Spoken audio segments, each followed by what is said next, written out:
Hey YouTube, this is Southern Prepper 1. As you can see, I'm splitting some wood.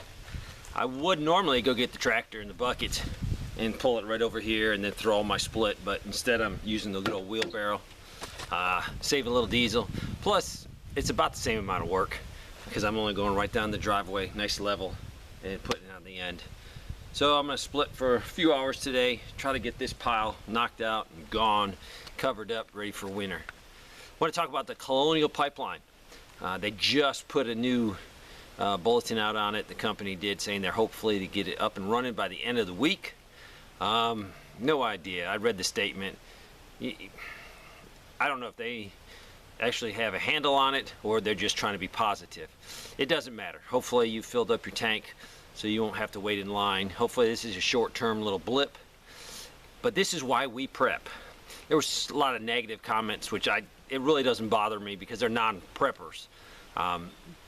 You know, saying, well, what's 7 cans going to do? Yeah, 7 cans plus whatever I have else put back. That's I bought prior and is part of my stockpile. My goal is not to be discomfort. Why do I want to be discomfort? Why do I want to pay higher prices for something I know I'm going to use? It's not something like a Geiger counter where you buy and you might never use it in your whole life and it sits there.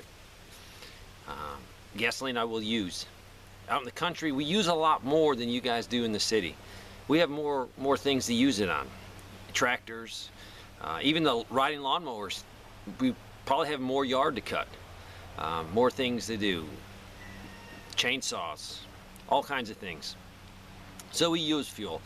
My neighbors use a lot of fuel. They got heavy equipment. The only thing I have is one tractor, so I have a little bit of use for diesel, but that's it. Everything else I have is gas. So I hope you heeded my warning. If you didn't heed my warning, then you'll just pay a little bit more and hopefully it'll still be available. But I hate waiting in line, and I don't want to wait in an hour-long line to get gas when I can just come home and fill up. And it's also for my son's family. I store a lot for them, so they're not inconvenienced because I don't want to be inconvenienced. Running out of fuel as a prepper, eventually you will. If the crisis goes long enough, you will run out of fuel. But a short-term emergency and you run out of fuel knowing you should have done a better plan in stockpiling, then you fail. Now, if you live in the city or the suburban area, you might not be able to stockpile a lot of gas. I understand that. But a little bit of gas will help. We could have a natural disaster where the pumps are closed and you need to get out of there or go help a friend or for any reason. A little extra fuel, even 5 gallons of fuel poured into your vehicle will definitely help. So we'll just keep watching. But I would like you to do me a favor down in the comment section.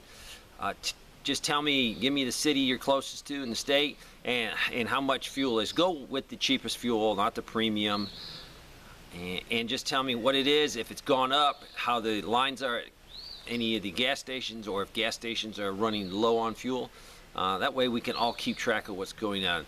This is pretty much just an East Coast problem, but we don't know what out west California might use it as an excuse to justify raising gas up out there or somewhere else that's not, you know, delivered by this pipeline.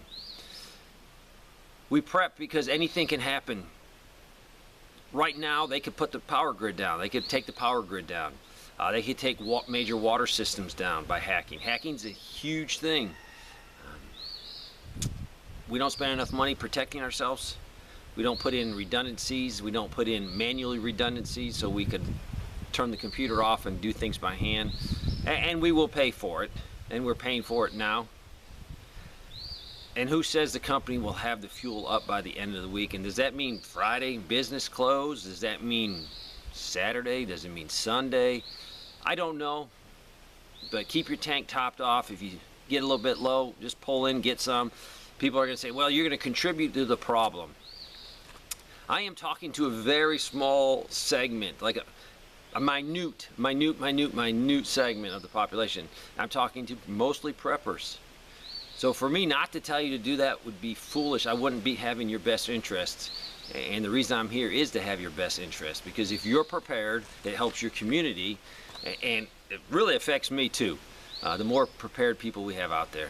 So, in the comment section, how much it's costing, if there's lines, if stations are out of gas, just so other people can know. Thanks for watching.